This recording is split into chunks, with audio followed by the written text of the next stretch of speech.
तुम्हारा नसीब अच्छा है, रात को बच गए। अगर हाथ में आ जाते तो पता नहीं कितने टुकड़े करता है। तेरा नसीब अच्छा है जो इन लोगों ने आकर मुझे बताया। अगर ये लोग चाहते ना तो वहीं तेरा गेम बजा देते। जरा इन लोगों के डोले शोले तो देख। तुझे मसल के रख देंगे। मैं भी तो वही चाहता। भाई फोन। हाँ भैया। शशि, मुझे मिनिस्टर के पोस्ट से हटा दिया। मैंने बहुत कोशिश की लेकिन कुछ नहीं हुआ। मैं यहां से गांव के लिए निकल रहा हूं। देखते हैं क्या करना है। ओए, हम जल्द मिलेंगे। तुम्हारी तकदीर बनकर सही वक्त पर फोन आ गया। Lucky boys.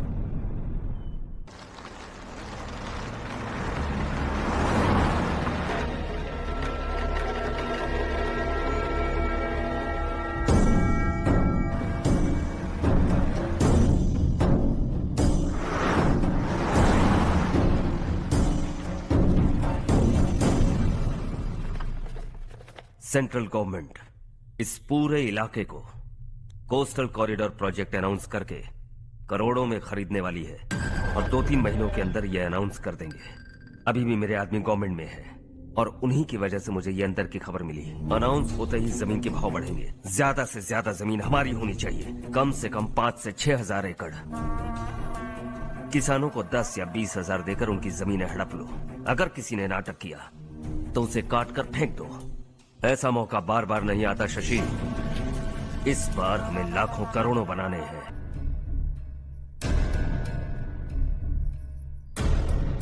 माँ, ये वाले कपड़े भी रख दो। शहर में ये पुराने कपड़ों की क्या जरूरत है? अरे मैं कुछ भूल रही हूँ क्या? ऐसे ही वहाँ चुपचाप क्या बैठे हुए हो? जाओ राजू की मदद करो।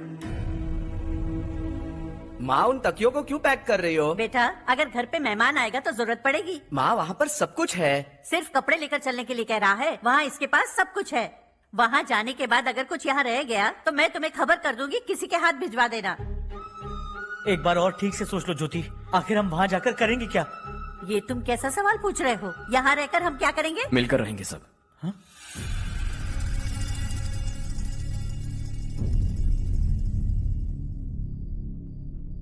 अपने खुद के गांव में आराम से रहिए। सच कहूं तो शहर जाने की खुशी के अलावा आप भी नहीं जानते आपको क्यों जाना है। इस उम्र में वहां जाकर कुछ नया नहीं देखने मिलेगा। बस चारों तरफ बड़ी बड़ी इमारतें होंगी। यहां से कुछ 4 घंटे ज्यादा बिजली मिलेगी, लेकिन आपको दूसरों की भलाई सोचने वाले 4 नए लोग नहीं मिलेंगे।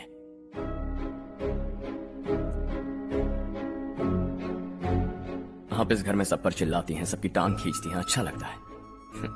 आपकी वजह से घर में रौनक है, लेकिन आपके वहां जाने के बाद ना आपको बोलने में मजा आएगा, ना हम सबको सुनने में। घर से बाहर जाने के लिए बस अपना सूटकेस बांधकर आपको इस घर की दहलीज को लांघना होगा। लेकिन कभी अगर आपका वापस आने का मन किया तो दहलीज दीवार बन जाएगी। कोई गांव छोड़कर जाए तो नारायण जी बस स्टैंड तक जाकर उन्हें समझाते हैं, ऐसा मैंने सुना था। अगर उनका सगा भाई छोड़कर चला जाए तो कल से वो किसी को गांव में मुंह नहीं दिखा पाएंगे।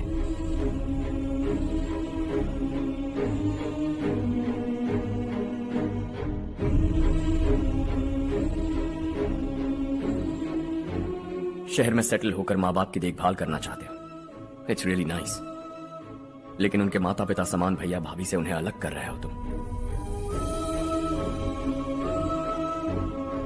अगर ये लोग यहीं रहे तो हर वीकेंड आकर तुम इन्हें मिल सकते हो। रात को बस पकड़ो तो सुबह तुम यहां पहुंच जाओगे। लेकिन अगर वो तुम्हारे साथ आए तो यह तय है कि तुम साल में एक बार भी अपने गांव नहीं आओगे। दोनों भाई 40 सालों से एक साथ रहते आए, 40 years. That's really something. देखते देखते ये और 40 साल एक साथ रहेंगे। इन्हें जुदा मत करो, दिल टूट जाएगा।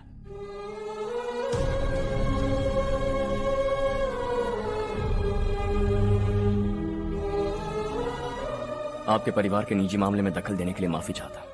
4 दिनों में आपने मुझे अपना बेटा मान लिया। बस सबको खुश दिखना चाहता।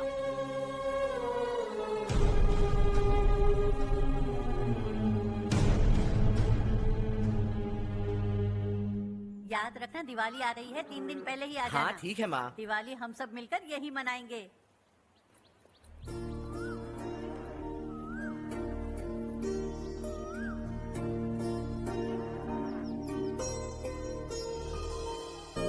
सुमति दीदी, कैसी हैं आप? ठीक हूँ, तुम कैसी हो? मैं ठीक हूँ। तुम्हारा कोर्स खत्म हुआ? हाँ, खत्म हो गया। नमस्ते जी। नमस्ते। सब्जियों को नए तरीके से उगाने की टेक्निक सिखाने आई हूँ। आइए। और मुझे मेहंदी भी चाहिए सुमति दीदी, जिसे लगाते ही मेरे हाथ लाल हो जाए। मैं चाहती हूँ मेरा पति मुझसे बहुत प्यार करे। जितनी मेहंदी चाहिए उतनी ले लो। वैसे भी हम ये जगह खाली कर रहे हैं। कल हम गांव छोड़कर हमेशा के लिए शहर जा रहे हैं। लेकिन क्यों दीदी, वो भी अचानक? कल ही इस गांव में एक मिनिस्टर आया है। उन्हें ये पूरी जमीन चाहिए। हमारी लाख मना करने पर भी वो नहीं माने। उन्होंने पिताजी को भी पीटा। कहा कि हम कल आएंगे और कुछ पैसे देकर कागजात पर दस्तखत करवाएंगे। इसीलिए शहर जाकर वहीं कुछ न कुछ काम कर लेंगे। तुम्हें जो भी चाहिए ले जाना चारू।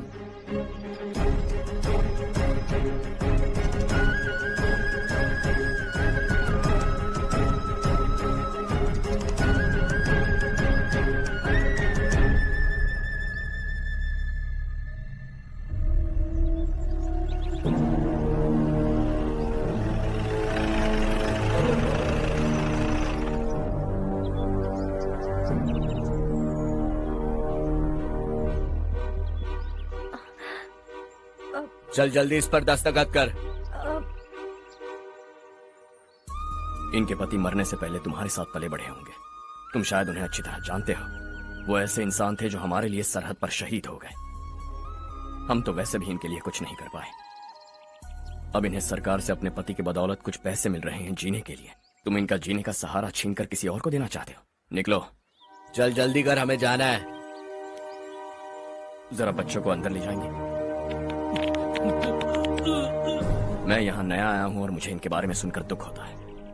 तू तो यहाँ सालों से रह रहा है, फिर भी तुझ में इंसानियत नहीं बची है।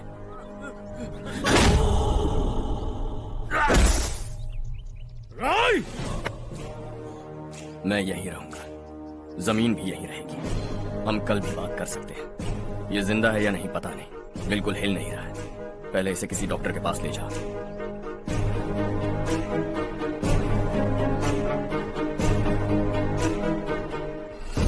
कौन है वो? इस गांव में हमारे आदमी को मारने की हिम्मत किसमें है? गांव में एक लड़का आया है। इस गांव को अपनाकर खुद को हीरो समझ रहा है। गांव में सारे बदलाव उसी की वजह से है। लगा था वो एक पैसे वाला सिरफिरा है। पता नहीं था कि एक दिन हमारे लिए खतरा बच जाएगा। दिमाग खराब हो गया है। कोई लड़का इस गांव में आकर तुम्हारे ही सामने सब कुछ करता जा रहा है और तुम तमाशा देख रहे हो। वो जहां भी हो उसे तुरंत पकड़कर यहां लाओ। मैं सबक सिखाऊंगा उसे।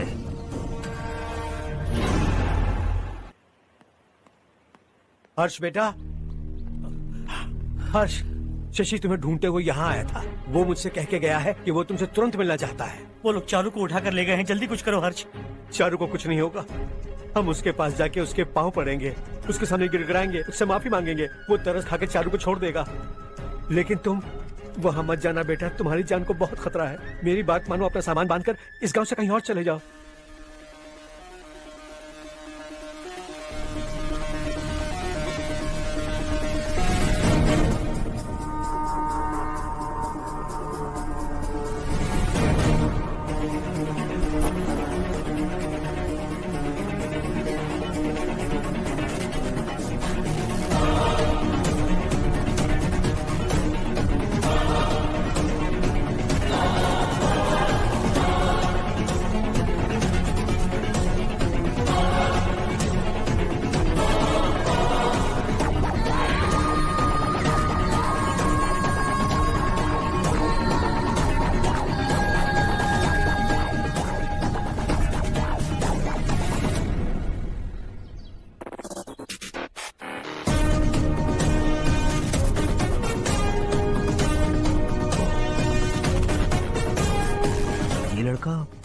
यही है वो।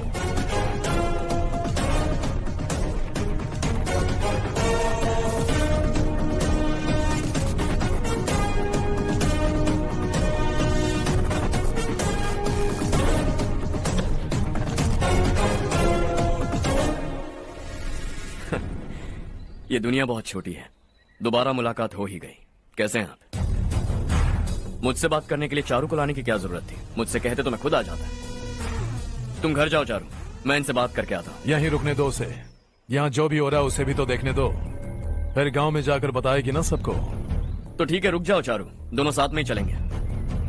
यूं आए और बात की और चल दिए। ये दिल्ली नहीं है बेटा, ये देवरकोटा है। यहाँ से हम जिसे चाहे ऊपर पहुँचा सकते हैं। यहाँ सिर्फ आने का रास्ता है, जाने का नहीं है। हाँ तो सुना है तुमने इस गांव को अपना कर अपना काफी पैसा बर्बाद किया है। तुम्हें जो करना है करो, लेकिन हमसे पंगा क्यों ले रहे हो? गांव को अडॉप्ट करना मतलब 4 पैसों से सड़क ठीक करके यहाँ से निकलना नहीं होता। यहाँ होने वाली अच्छाई के साथ यहाँ की बुराई को भी अडॉप्ट कर लिया मैंने। इससे, उससे, उससे और इससे, इन सब को, तुझे भी और तेरे इस भाई को भी, सबको अडॉप्ट कर लिया मैंने। तो जमीन हड़पने नहीं देगा तू हमें? मैं तो तुम्हारे काले धन का हिसाब लगाने यहां आया था। लिख कर लाया, कहीं गलती से कुछ भूल न जाओ। जिले में 43 हाई स्कूल की मरम्मत करने का फंड हजम कर गया, वापस करो। 72 सड़कें सैंक्शन हुई हैं, उन सब के पैसे तुम खा चुके हो। रिलीफ फंड में मिला 350 करोड़ रुपया, वापस करो। कुछ साल पहले डेयरी स्कैम में तुमने 20 लोगों को जलाया और इसके अलावा 23 लोगों की जान ली, चाहे इंसान हो या जानवर। उन सब के परिवारों को पैसे देने होंगे। 11 गांव की खेती के लिए बनाया गया तालाब भी तुमने हड़प लिया है। शर्म नहीं आती तुम्हें? सबको एक एक पाई लौटानी होगी। नहीं लौटाया तो जिंदा गाड़ दूंगा सबको।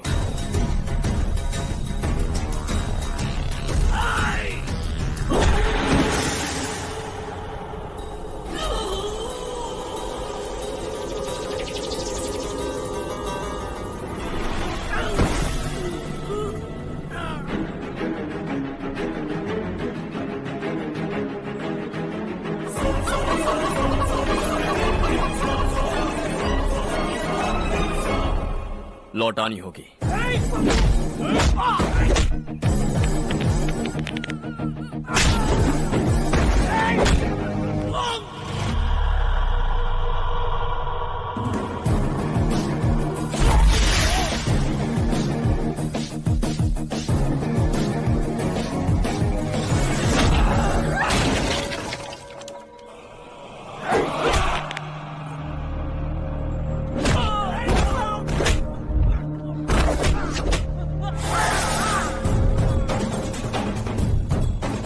तुम लौटाओगे।